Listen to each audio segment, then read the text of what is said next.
welcome to the Happy Rant podcast. I am Ted Cluck, joined as always in studio by my good friends and partners in radio, Barnabas Piper and Ronald J. Martin. Boys, we have much to talk about this week. Not the least of which is a little product promo that I'm going to do. So I'm gonna try to fill the Air Jordans of the Michael Jordan of the promo read Barnabas Piper, and I've got my own thing to talk about, boys. I've got a new essay collection. I hope I don't get Wally pipped on this. No, you're not. You're not going to get Wally pipped. It's going to be awkward and workmanlike when I do it. Gee, guys, that's what I was thinking. Don't Wally Pip Pipe. Good. Yeah, sports reference, Big R. Did you know that was a sports reference? I have no idea what you guys are talking about, obviously. I'm better than that. Let's, Piper, rather than explaining it, I'm better than sports references. Carry on, Big T. I want to hear about your book. Oh, yeah, you're better. Yeah. You're planning your normal pastor's European month with the Wilson family. So I'm planning like on how pastors do. I'm planning my banner tweet is what I'm planning. We'll talk about that later. There you go. Dude, some Yoda-esque banner tweets and a European vacation with the Wilsons. That's pastoring in 2019. I love it.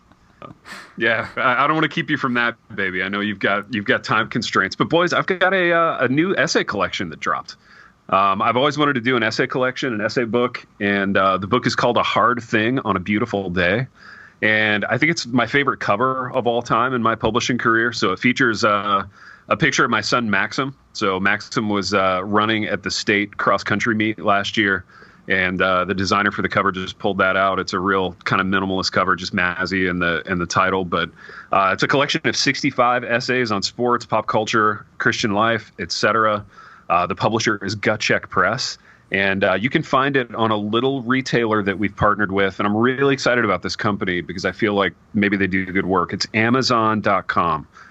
So again, if you go onto the internet and you type in www.amazon.com, you can find my book.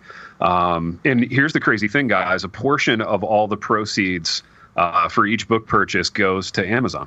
So Amazon takes I know, man. It's a really well. They need some help right now, man. They're an upcoming venture. Yeah. I feel like it's kind of a unique contract that we worked out in that they get a cut and I get a cut. So I'm really excited to see how that works. But I actually am stoked about the book. This is the first book that I've done in a lot of years that I'm actually excited about releasing and having come out. So it's called A Hard Thing on a Beautiful Day, essay collection. If you enjoy my work, my radio work on this podcast, or you've enjoyed my writing in the past, you should run to this little retailer, Amazon, and pick one up. But part of the deal, boys, we did this one kind of punk rock, a little bit under the traditional publishing radar, and as such, we actually did a Kickstarter to fund the production of the book, and we had some people kickstart at a pretty high level. We call these our White Knights, and part of the White Knight package is they get to have their names read on the radio. So I need to read 5 names before we get started. Is that okay with you guys? By all means. It feels crass. It just feels crassly commercial for me to do this. Yeah, because we're never commercial on this podcast. Never ever. No, dude, we're artists with integrity. It's all about the integrity of the work on this radio program. So I feel like I'm kind of pushing the boundaries of that a little bit with this. But I want to thank my man Andrew Raffa. Andrew Raffa from Wilmington, Delaware, is a White Knight. My boy Biatch, Bradley Atchison from East Lansing, Michigan. Biatch is a good friend of mine. We go way back. We have one from the United Kingdom. I thought that was a nickname for him for a second when you said Biatch. So I'm glad you clarified.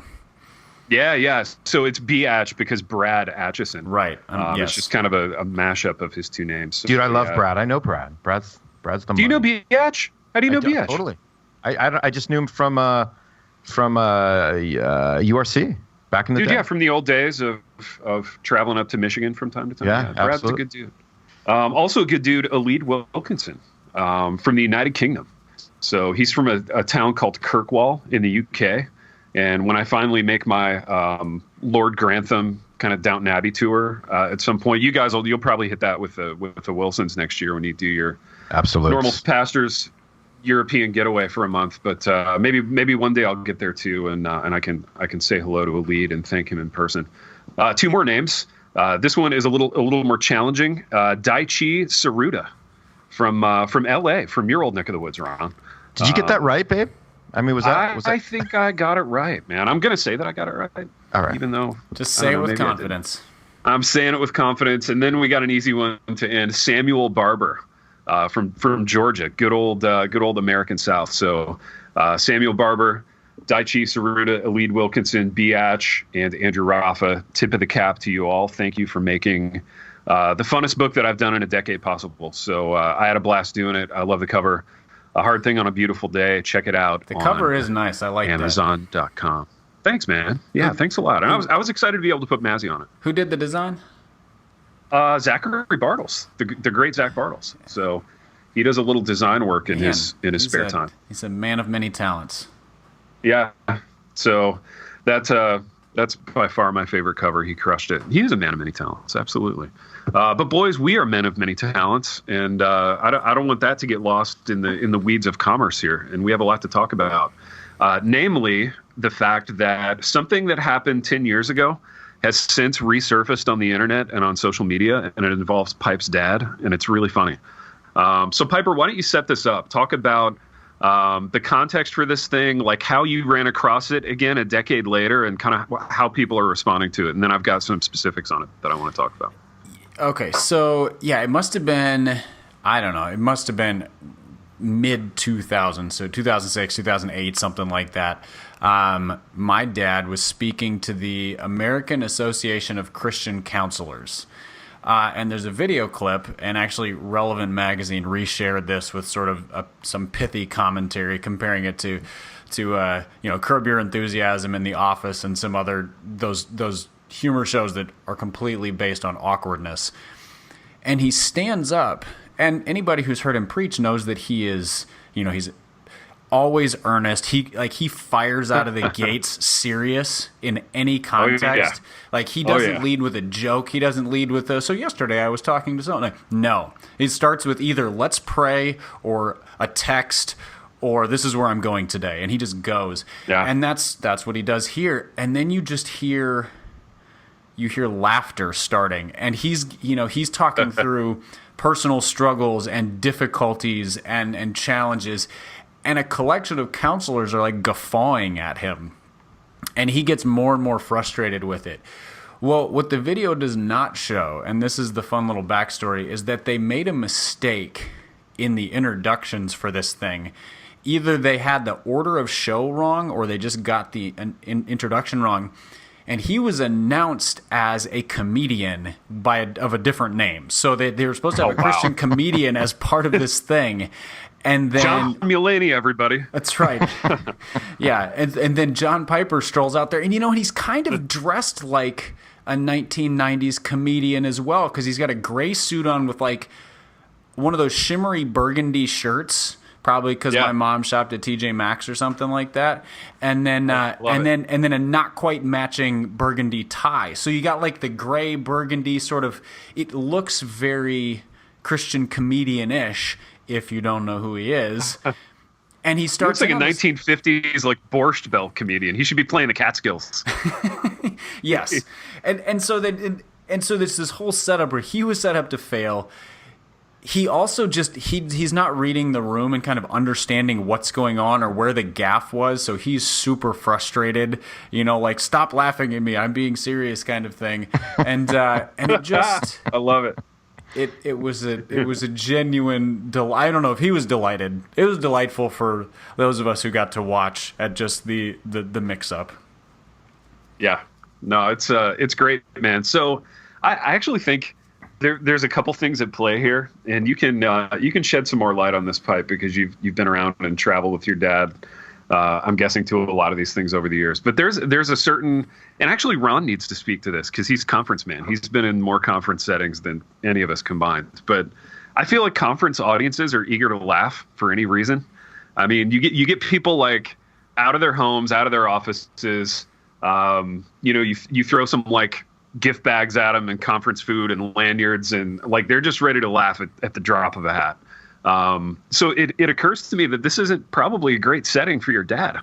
And also, like, I think Reformdom has a certain level of comfortability with earnestness and like sin talk that the rest of the world even the Christian world just has no concept of.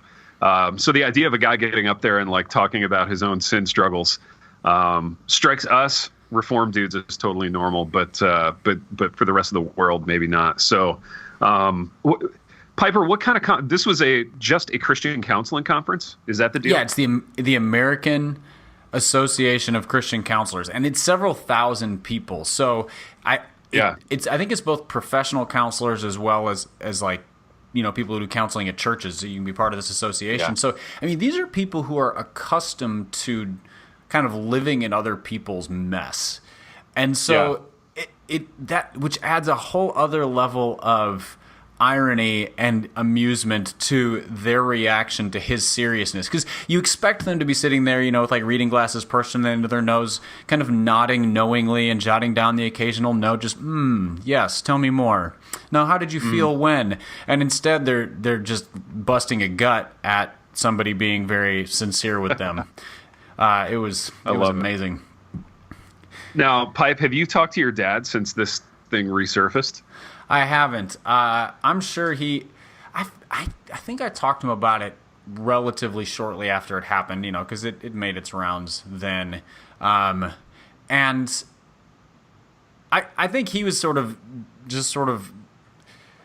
bemused and like, I don't even know what happened. Like, I got up there and I didn't know why they were laughing, and I guess there was a mix up, and and then I think it settled down after this. But yeah, he didn't have any strong feelings. He certainly wasn't mad at I think in the moment he was very frustrated at the audience, because you talk about the reform camp being comfortable with sin. Nobody is more comfortable, dwelling on sin than John Piper is. So he's in that space and they're all laughing, and so he was very nonplussed. I mean, it's uproarious laughter too, right? So it really is. Yeah, it's like conference laughter. I mean, literally, it is like they just go bonkers with laughter. That's what kind of laughter we're talking about. Like the kind of laughter where it's like, we paid $90 a ticket to hear our favorite comedian kind of laughter. Which tells me it's, the fact that he was announced as a comedian, or it was announced that a comedian was coming out, tells me that like people don't laugh at comedians because they're funny. They laugh because they're primed to laugh. Because Absolutely. He doesn't say anything that even... It sounds like a joke set up to a degree, because you can set up a joke anyhow. Like, I mean, people have joked about Pop-Tarts and cereal and having kids and, whatever. Like, you can joke about anything, but there's no punchlines. Well, it's like that weird, like, self-deprecating, dry kind of humor. But given the irony of who he's talking to... I mean, like, you can see why it would have been funny, right? Yeah. Because he's basically talking about things pertaining to his own sin and his own, I guess, you could say, like, need for counseling. And they're kind of reading it that way, It almost like, hey, these are scenarios that you guys face all the time, and here's the irony, so do I, haha. And it was, I mean, it couldn't have been more perfect. Who's his comedy comp? Like in the real world of comedy. I mean, he looks like Larry David. And he's actually kind of dry like Larry David. So, I mean, that could be a perfect like player comp for your dad. But if he was a comedian, who would he be? To channel Larry David, they're like the bizarro versions of one another. Because they're both sort of a bit gloomy at times. Yeah. They look exactly like one another, but Larry David lives in the minutia and the obscure and the bizarre. Yeah. Whereas my dad, he lives in the minutia, but it's like of the weightiest things in the world. That's so right. He is at one end of the spectrum in terms of, no, I only want to think of things with eternal significance, and then you've got Larry David, who's like, I only want to think of things that happened yesterday at 10:23 a.m. that nobody noticed but me. And so they're sort of the bizarro version of each other. It's hard to give a comedic comp because he doesn't do funny. So that's my next question. Like you spent 18 years under the same roof as this guy, and then as an adult, I'm sure you talk weekly or whatever. But does your dad think anyone's funny? And if so, who does he think is funny? Okay, so my dad loves What About Bob, for example. Okay. I've love seen, it, dude. I've seen him laugh, I love that movie, I've too. seen him laugh so hard he like falls off the couch almost at that Nice. movie. The comedy of like Princess Bride. Again, notice the Okay. theme here. These are both like 30-year-old movies. Yep. 40 maybe in Princess Bride's case. So like that sort of really well-written repartee cleverness. I've seen him really laugh at some like British comedy kind of stuff that's just that sort of thing. Who is the comedian? Bob Newhart? Oh, dude, I knew he would love Bob Newhart. Newhart Yeah. would be a comedic comp if there was one. He's just sort of that, he doesn't really raise his voice. He's just dry, understated, but like he could just be so bluntly devastating.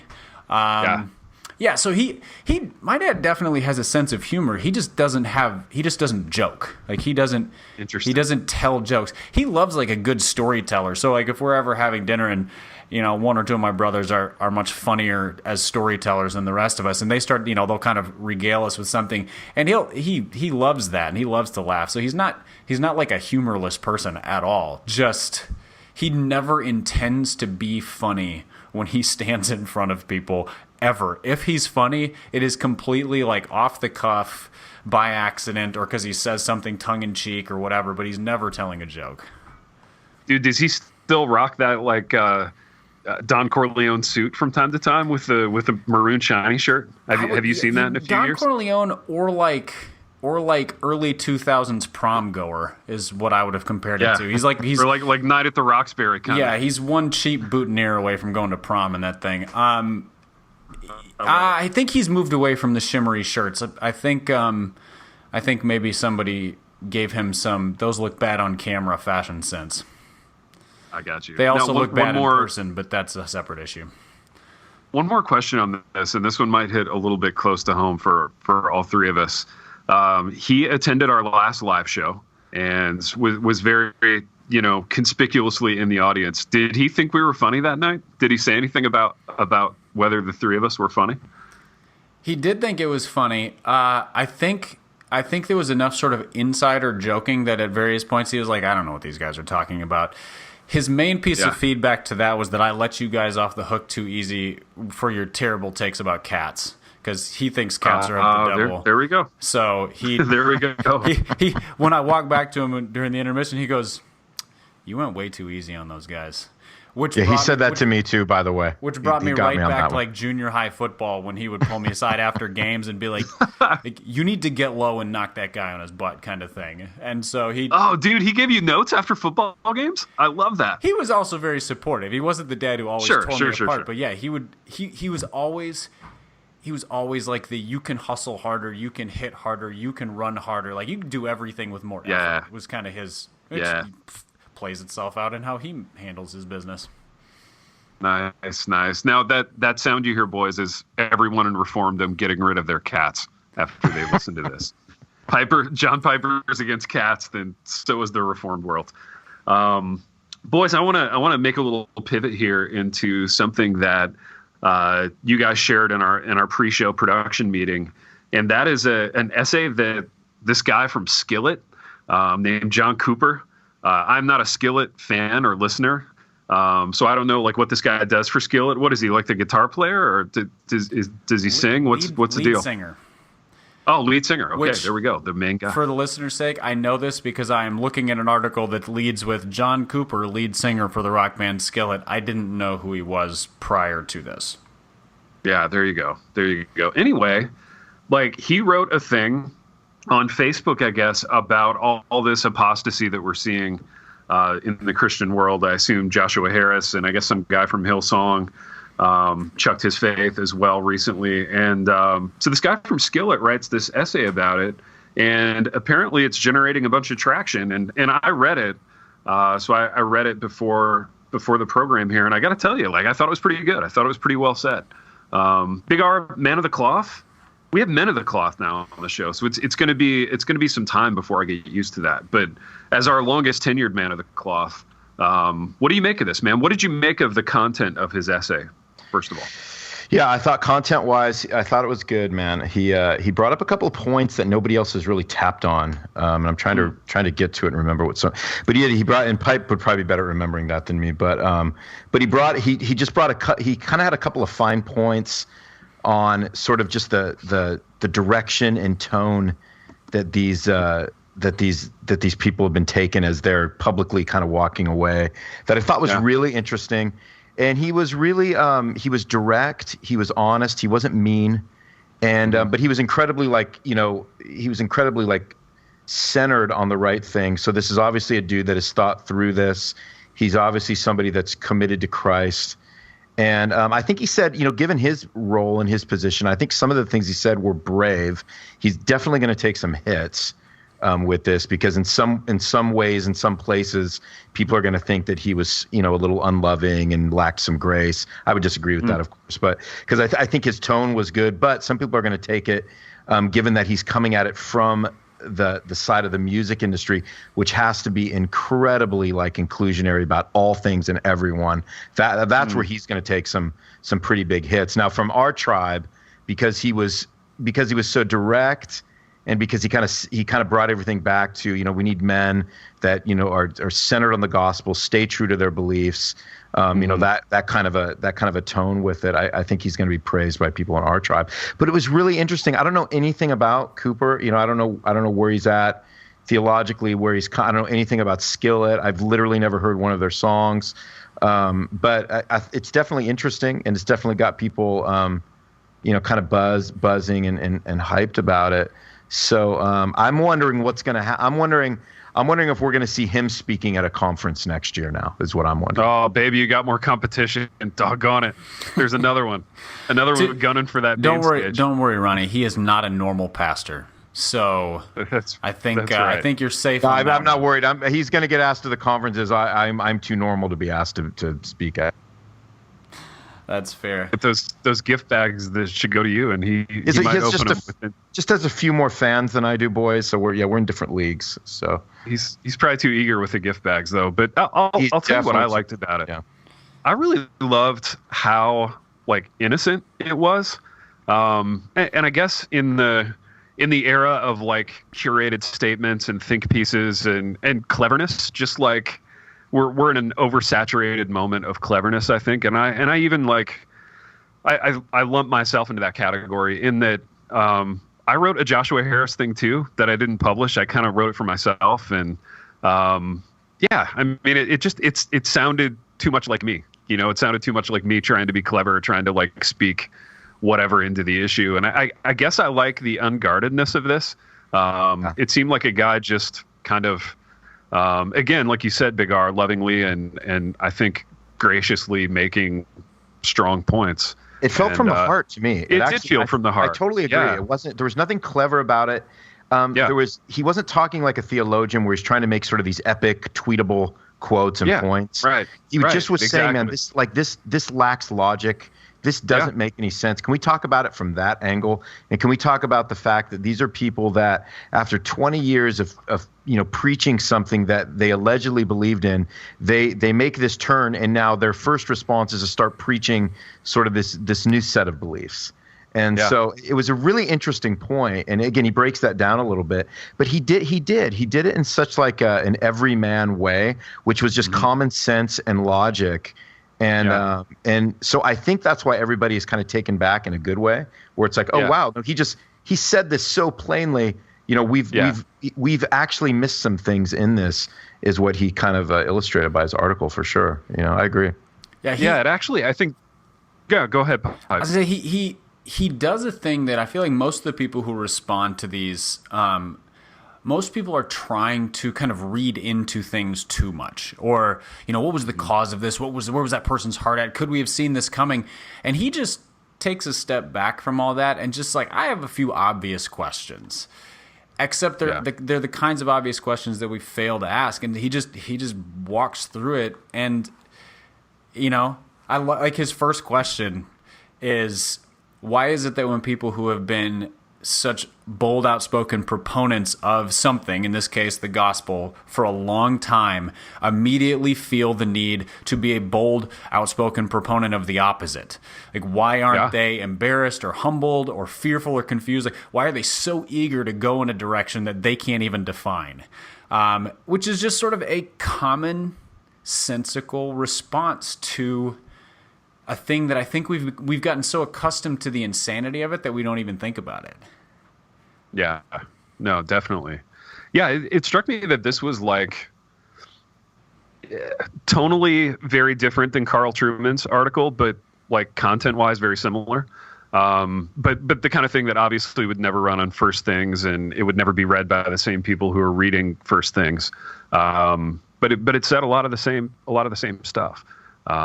So tip of the cap to this guy for doing good work. Big R, like any final thoughts on this kind of thing? Like as a clergyman, as a man of the cloth, like this strikes me as one of the few like kind of good manifestations of social media, in that you have, somebody speaking a word of truth into a crazy culture. Like, does this encourage you as a man of the cloth? Yeah, totally. I think it does. And I think it's because, again, so man of the cloth, but like having existed in the industry that they have been in for years. And, they have a really bizarre story. The way they started, they were massively unsuccessful, and they just kept at it, and they become like one of the biggest,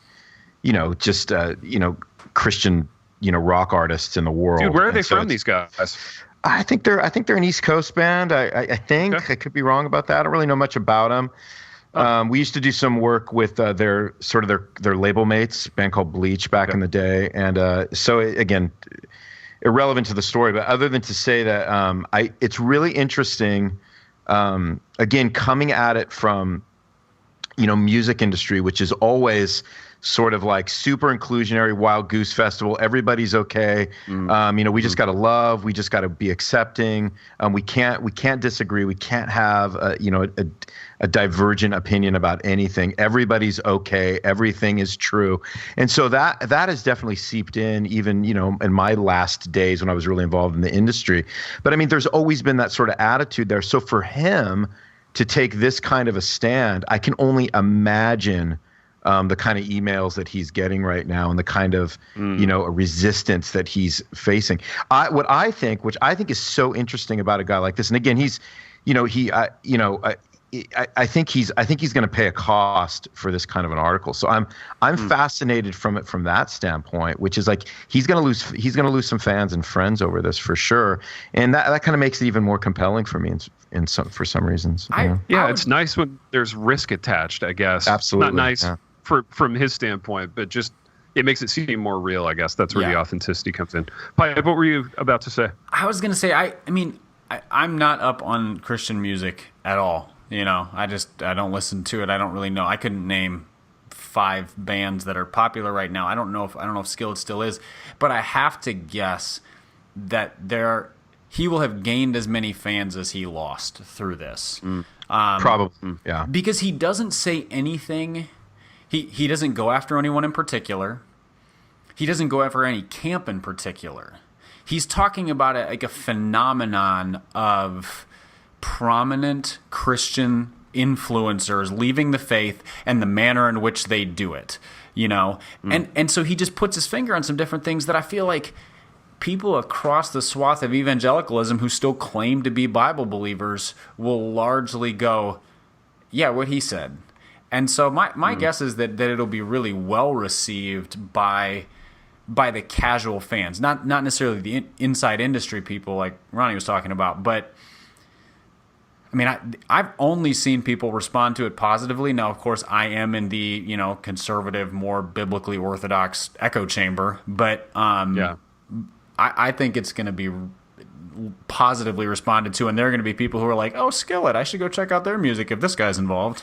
Pipe, I totally agree. I think you're spot on. Yeah, absolutely. I think, they're still very much on top of the there's not much of what we used to be called a contemporary Christian music scene anymore. But for bands like Skillet, I mean, they're still way at the top. They're up there with like Switchfoot and these bands that have crossed over now and they're in the mainstream and all of that. So they're massive. I mean, they're selling out arenas and all of those kinds of things. So yeah, so I mean, I think you're right. I think they're going to gain they're probably going to gain way more fans than they're going to lose for sure. But it's still a bold move for a guy like that to make. Given the fact that he didn't need to say anything, so there was something personal in this for him. I just find that really compelling and fascinating because there was no reason for him to step out and say anything, and so that indicates that there's some level of conviction and faith at work. It seems like in his heart. I don't know, When and I didn't mean what I said as this was a calculated maneuver to gain fans. Just talking about not at all. The kind of that oddity of you have Christianity and commerce and like what attracts fans versus what pushes them away. I mean, he finished this thing with some really strong statements. For example, it is time for the church to rediscover the preeminence of the word and to value the teaching of the word. We need to value truth over feeling, truth over emotion. And what we are seeing now is the result of the church raising up influencers who did not supremely value truth and who have led a generation who also do not believe in the supremacy of truth. He just sort of cuts through the vague, feely cultural BS that really pervades Christian music and even worship music. Just so much feeliness, and so I think. And he even like in Pipe, he even calls himself out as being like, hey, I'm a guy that when I perform, when I record, like my job is to get people's emotions and feelings, worked up. Like that is what, there's a place for that. It's what I do, but it doesn't always just align with the truth. And so for him to make that distinction, I thought was pretty brilliant, Yeah. Yeah. He's as thoughtful on this as anybody I've seen come from the side of things, sort of the non-pastoral side of it. He puts it on the line where people have to make a choice, I think, which is really beneficial. You can't just sort of, you can't read this and then respond to a Christian influencer walking away from the faith with sort of a, like, oh, I'm sad, but I kind of understand, but it sounds like they're going to process through things. He's like, no, forget the processing. You either are with Jesus or you're not. And which is, given our cultural climate, that's about as bold as you can get. Yeah. Boy, speaking of bold, you two being in the man of the cloth business, this next topic hits a little bit close to home, near and dear. Boys, I want to talk about pastoral Yoda tweets. And I feel like part of being a pastor in 2019, you go to seminary, you do all the study, you put all the books in your office, you buy all your khakis and pressed shirts. And another thing that you need to be able to do is write pastoral Yoda tweets. And I want to talk about the craft of this. And I want to talk about frequency, about craft, about graphics versus no graphics, about starting the tweet with the word pastors and then ... and then some Yoda wisdom. I have so many questions because I feel like if you're going to be a man of the cloth in 2019, like you got to be good at this. This has got to be a part of your approach. So Big R, I don't know if we want to name names here, so I'm gonna leave it up to you. But you sent us an example of one of these pastoral Yoda tweets from a gentleman who's been just prolific in this space, man. He's been going to town on these things lately. And this was of the graphic variety, so there was a little bit of like, I don't know what program he used to build this, but he was in his office doing a little like Adobe PageMaker, kind of work on the front end here. I think you mean his assistant was, or his assistant. I don't know who to assign the credit to for this. I mean, in the very Mark Driscoll way of like, attributing sources, we got to get that right. But yeah, I don't know who did this, but Ron, how do you feel about pastoral Yoda tweets? And what's your personal philosophy on how you use the Yoda tweets? Well, I mean, I'd be a hypocrite to come at it too strongly because I obviously am a pastoral Yoda tweeter. When did you start Yoda tweeting, and what was the thought process behind it? I think it was the day I became a pastor and I saw that it was written in my job description. It was. There you go. Wait, you're a prepare church sermon planter. every You wrote week. your own job description. Right, and then the elders approved of it eventually and said, "Hey, something's missing here." Pastoral Yoda tweet. It's Ron. He's in Florida. Can we add this to your job description? I said certainly. So they added it, and then I had to start doing it. So I don't want to be hypocritical here. So I don't know. Do you feel like you are at it? If you How were good yeah. Oh man, dude. What kind of Yoda tweeting echelon are you in at this point? Dude, I feel like I don't even feel like I'm close, man. I feel like the dudes that just like the dudes that say the clever like Yoda thing where the word should be at the end, but it's at the front kind of a thing. Like the word at the front is at the end kind of pastoral Yoda tweets. I mean, dude, I feel like there are just some dudes that are masters at this kind of a thing. Like the two guys that stick out in my head that do this are Matt Smethurst and Burke Parsons, man. I just feel like those guys are dizzying, man, in terms of Smetty's doing some good Yoda work, huh? Oh, it's wordplay, man. Yeah, it's Yoda wordplay. He's not prolific, but he is. I mean, when he delivers, he delivers. Yeah, Piper, how many times a week do you think a pastor should do Yoda stuff? What's the optimum number of Yoda tweets? I mean, it's got to be once a day. Oh, wow. Okay, That's so here's a the lot. thing. Really depends on your role at the church. So Ronnie is a senior pastor. It's got to be once a day. Like it's like a thought for the day kind of thing. That's lead pastor. We don't use the word senior. Come on. Sorry. I was more acknowledging your age than your role with that one. My apologies. Oh, my God, guys, I gotta go. I gotta resign. Let me sit up straight in my chair. Get that letter out of the. Don't hurt yourself. Get that letter out of the desk drawer. I know, man. My legs hurt. My back hurts. So for lead pastor, it's once a day at least.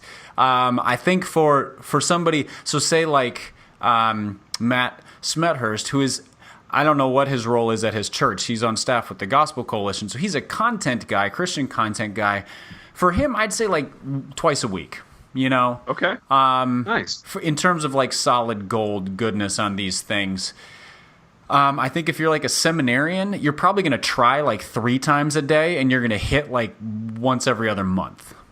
Now, do they have a seminary class in Yoda tweets? I feel like they need this. You should do a whole semester on this. Well, it's funny. They don't, because academics are really bad at this. Like this needs to be something that's learned. It's kind of a vocational thing. Like you have to do it as part of the ministry at the church. So this is why it's so important for seminarians to be involved in a local church, so you can learn how to do this kind of thing properly. You learn other things in the classroom. This is boots on the ground, man. Yes. You're not going to learn this in the classroom. 100%. Yeah, I don't even think we don't even bring dudes in to become like start elder training at our church until they get one Yoda tweet per day. Yeah, you need to see their Yoda work. Like you got to see some Yoda track record there. And then they're like, okay, then check it out, Big T. You probably don't know this, but there's kind of like what I would say like senior Yoda tweeting, which is like Paul David Tripp. Like he only tweets once a day in the morning, and it's 5 a.m. or something like that. So I interviewed him on a leadership podcast I used to do a couple years ago, and he walked through his morning schedule. It's like up at 4:15, in the Word, goes on like a 10-mile bike ride, and then he said, then I do my gospel tweet for the day. Like that's his phrase, my gospel tweet for the day. Sometimes it's a couple, like it's a bit of a thread, but it's like it just happens once. Like he doesn't reply to tweets. It's usually 3 points, yeah. Yeah, for sure. He's not like pimping products or anything like that. It's just God's grace, God's goodness, your sin, your repentance. Those, I mean, just it's the Paul Tripp theme, and so he has his style for sure.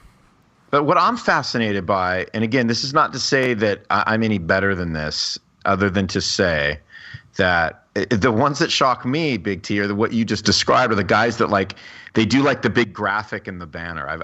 That's always been like it's like this mystical thing to me. Like I don't really know what they're like. I don't get it. I don't know what they're doing. Baby, do we need to get you into some graphics though? Well, we gotta level up your Yoda tweeting. I mean, so, if it's going to bring me to the next level, then I say yes, we do. Let's not close the door. I mean, how bad do you want this? That's the question, Now, how do you feel like, since I'm not a man of the cloth, and Piper, you can speak into this too. Like, so you put out a Yoda tweet in the morning. Like, what are you looking for? What's optimum response?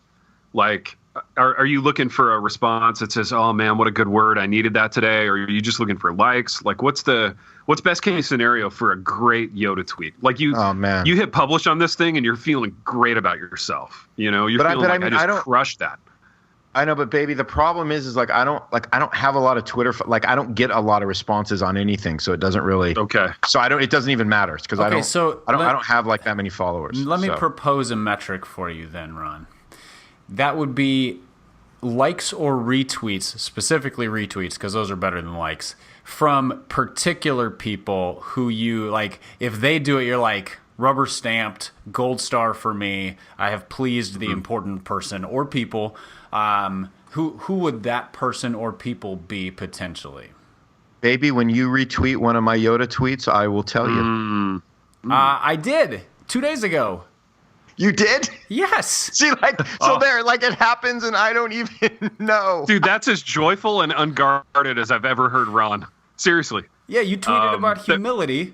I'm sorry. 5 days ago. My bad. I'm looking at your Twitter feed right now so that I can read some of your Yoda tweets. Did you retweeted? Read me the one about humility, please. Okay, so this is just sort of a picture perfect, concise, like deep thought that's also true. Ronnie tweeted very simply, "Humility makes everything better." That's it? That's it. That's the whole thing. Wow. Was it? Maybe you're so disappointed. I'm waiting for the like. You're like, wait a minute. So what's the punchline? This is not like what happened with his dad at the American. Now, if you had tweeted that over a graphic of like a sad puppy dog, or like or like an old golden retriever lying at someone's feet or something. There we go. I think that would have garnered a greater response. Well, Pipe, thanks for retweeting it. I wasn't aware of that. So it shows you that, so Big T, it shows you I'm not even that aware. I don't even know. So there you go. I don't know, right? So did it start with pastors? ... Humility is great, or was it? Was it sometimes, but not often? An observation of that is that Ronnie usually tweets to pastors on Saturday evenings and occasionally Sunday mornings early. Dude, Pipe, you are so on it. I don't even know what to say right now. So it's and on Mondays. Usually there's a Monday like encouragement after what has been a hard day of ministry would be my guess, or at least just a long day of ministry. So so you got like Saturday PM to Monday late morning are the @pastor tweets. Dude, that's okay. Wow. What did I have for breakfast today? I mean, I don't know. Did you post a picture on Instagram? Because it's probably like a scone and some berries on a square white plate with, some foliage in the background. Baby, I'm Whole30. I can't do the. I can't do the. He hasn't had a scone in 10 years. Come on, Piper. What are you, a savage? I mean, take an interest, man. Don't you know anything about my life? Take an interest, exactly. Yeah. Wow. Boys, the reason I ask all that is that I see a business opportunity here. I see a potential gold mine for Happy Rant Corporate because I feel like the business of Yoda tweeting can be automatized. Like we can come up with like some sort of Mad Libby algorithm where people subscribe to the service and we just put a Mad Lib of Yoda tweets together for them. Oh, it's genius. So there's a website. I don't know if it still exists, but we used to use it when I was in meetings at Lifeway. It was called the Corporate BS Generator. And nice. It would just, I'm going to look for it right now. It would just spit out phrases that, and it's just all business and marketing and metric catchphrases. And so then the goal would be to work those into conversation. We're talking about conversion rates on a website or yada yada, and to work one of those in and just see who in the room sort of nods knowingly, like yes, that's good, we should do that, and all you said was nothing. It was just a pile of syllables. I think we can do that, dude. We need this. I'm looking at that website right now, and they've got like a huge list of words in all the different parts of speech. Mm-hmm. And then there's just a button that says generate. And I just did it. So this is my BS corporate phrase: collaboratively optimize high-quality systems. I'm pretty sure I used that one in a meeting one time, based off that website or something very close to it. Wow. Yeah, I love it, and I feel like we could do the same thing for pastoral Yoda tweets. So wait a minute, Pipe. You're trying to tell me nobody's come up with a pastoral version of that? I'm not saying nobody. I'm saying I'm unaware. But also, if they haven't monetized it, then the opportunity is still there for us. We just need to beat them to the punch. All right. So can we get this on our website then, man? If we were to so here's the thing. I think we would need a little support from somebody who can do the actual coding and development part of this. We can come up with the words. We need them to come up with the generator part of this. And then, Ronald, you know who's good with computers? Your new neighbor. Oh. Trogsy. Yeah. Absolute. Do we have to share a cut of the proceeds with him? No, we do not. Okay. Cool. Agree. I'll just let him continue to tithe to my church. There you go. Dude, just let him hang out with you like twice a month. That'll be his payment. Correct. Yeah. Have him over for lunch or dinner or whatever. That'll be enough. Have him over for hipster popsicles. Yeah, a little hipster popsicle. 89 Wait, are bucks a those pop. Whole 30 approved? No, they're not. That's when I'm just getting a little, off it and a little crazy. Gotcha, but no scones. No. Well, that's a lot of bread, man. That's a lot of, that's a lot of carbs, a lot of bread. Yes, I know what scones are made out of. I was just, just trying to figure out where the lines are. I don't know the whole 30 at all, except that it seems to make people miserable and skinny. So you don't know the whole 30 all? That's why I'm telling you what bread is. I mean, baby, how many pounds have you lost on the whole 30? Now you know less things now. So I don't know. Right. Baby, how many pounds are you down? What are we looking at? Well, man, the problem is that I was off it for a little while because I wanted to eat scones. So I think I need to lose about 5. Ooh, all right. Yeah, it's rough. It's rough times right now. Dude, maybe we can get some before and after pics on the website, Piper. Man, I would really love for us not to do that. People can track around weight loss.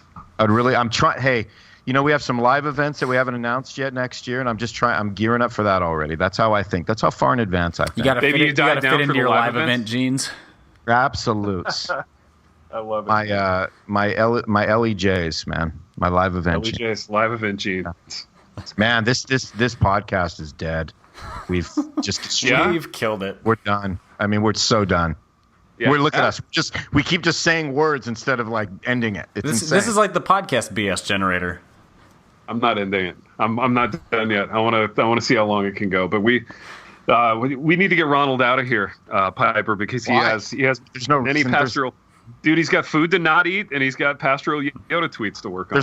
There's literally like a plate of scones right here that I'm not going to eat.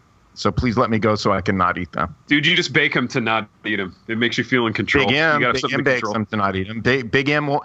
Here's the thing, boys. Big M won't stop. She will not. This is what's hard for me. She won't stop. She won't stop baking things, making things, and I don't know what to do about that. And she's not eating them either, though. No, right? She doesn't eat them. But but they're just staring at me. They're tempting me, and I don't know what to do. Dude, what do you do with them? If you don't eat them and she doesn't eat them, why is she baking them? We wrap them up. You throw them out? No, we give them away. Photograph them? We wrap them up. We wrap them up.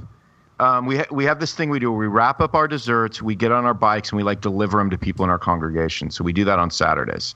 But it's so hard because I want to eat half the stuff we're wrapping up, And by half, I'm going to go out on a limb here, okay? Don't take this don't take this as me trying to tell you how to do your job. No, I feel like my job. I feel like your level of connection with the Midwesterners that you're the pastor of would ratchet up exponentially if you actually ate the food that they ate. You mean you know what I mean? 25 pounds? Yeah. If you were to break bread with them, right and by in. breaking bread I mean actually breaking bread, I don't know. I think they might with your teeth. You have to break it with your teeth. That's how eating bread works. No. I do. I'll eat the bread, but then I'll spit it out when they're not looking. Sure, you go vomit it up in the bathroom. Correct. Yeah, there you go. Well, that's good then. Everybody wins. Everybody wins. And everybody except wins. for Ronnie's happiness. Yeah, my happiness doesn't win. My happiness right now in particular has been lost forever. Because we're still doing this podcast. This is insane how long we're dragging this Baby, out. go read some Yoda tweets. Read some Yoda tweets. I feel like all the inspiration for Yoda tweeting is dead now for a week. don't Well, I'm know. not saying write some. You need to consume some Yoda tweets. That's what these are here for. I mean, I gotta go see what Darren Patrick's writing, and then I'll get in. there's a whole Twitter full of encouragement just waiting for you. If like all the other means of encouragement aren't enough, you get on there and read some. Should we do a podcast one of these days, because we're kind of doing it right now, where it's almost like the dance where you see how long you can dance all night, and whoever stays up the longest wins. I mean, It's is like that a Senate filibuster. literally like we're just gonna one of these days the somebody's gonna click on the filibuster. podcast and it's gonna be like 4 hours in and we're still talking about nothing. I love it. Al, you have to get like mobile microphones so that we can do it, while making trips to the bathroom and whatever else, or just rotate through. Yeah, that would be. But if we did it at our next like live thing, and we're like, if you want to sit with us all night, we're gonna do the Guinness Book of World Records of like longest podcast of all time. Maybe we'll get kind of that. an Andy Warhol thing, kind of like Maybe we'll get that award. Maybe we can literally, like, I'm being serious. Maybe we can literally do that. The longest recorded podcast of all time. Baby, you know what I love about I think that? this is the longest recorded podcast of all time, or maybe that's just in my heart. It's the longest. This is the I love how- worst. I love how the Guinness Book of World Records is like the most 80s thing. It's like the 80s-ist thing. In Dude, that, like, people talked about it and cared about it in the 80s, and it's probably no longer even a thing anymore. But But we still do. Like when I say Guinness, like I'm thinking Guinness, man. I'm thinking Yeah. like I want to win that. I want to get dude, that. let's go for it. Let's make her run it like a Guinness thing as a How do podcast. we even find out how long? I mean, I wonder if that's even a category, or would we be creating a new category? Dude, we got to get the book. We got to get a copy of the Guinness Book of World Records. I want this in hand. I bet the interwebs can tell us that question. Tell us the answer. I bet we to have that some- question. You'd be the one. You'd be the guy to figure that out, man. We've probably got some great know-it-alls that listen to our podcast who can enlighten us on this matter. Listeners, give us a well actually on this one. Well, actually, the longest podcast is fill in the blank. Go for it. Because that's Dude, kind of a random category. We might be creating a category. I love it. Trailblazers. We're pioneers, boys. How long could we go? How long could we go realistically? This has been 51 minutes, which is... I know, but like if we were doing a live show, like could we go like 5 hours? Oh, easy.